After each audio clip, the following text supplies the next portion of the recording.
పౌర సరఫరాల శాఖ మత్స్యులు వారిని వేదికపై సగౌరవంగా ఆహ్వానిస్తున్నాం. వారికి స్వాగతం పలుకుతా ఉన్నాం.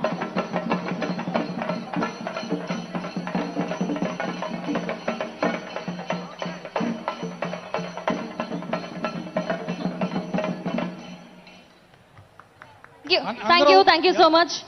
మరి అలాగే మత్స్యకారుల పట్ల మన శ్రీ కొణిదెల పవన్ కళ్యాణ్ గారు చూపిన ప్రేమను వారు కూడా అంతే అత్యద్భుతంగా మన అందరికీ చూపించడానికి ఒక ప్రదర్శన రూపంలో మన మధ్యకు వచ్చేస్తున్నారు. సో మరి ఆ మత్స్యకారులను వేదిక మీదకి సాదరంగా ఆహ్వానిస్తూ చక్కటి ప్రదర్శనను మాకు అందించవలసిందిగా రిక్వెస్ట్ చేస్తున్నాం. థ్యాంక్ యూ అండి. ఇప్పుడు మన వేదికని మన జన సైనికులని మన ఆవిర్భావ దినోత్సవాన్ని ఉద్దేశించి మన నాయకులు క్లుప్తంగా 2 నిమిషాలు మాత్రమే టైం తీసుకొని ప్రసంగించాల్సి కోరుచున్నాం.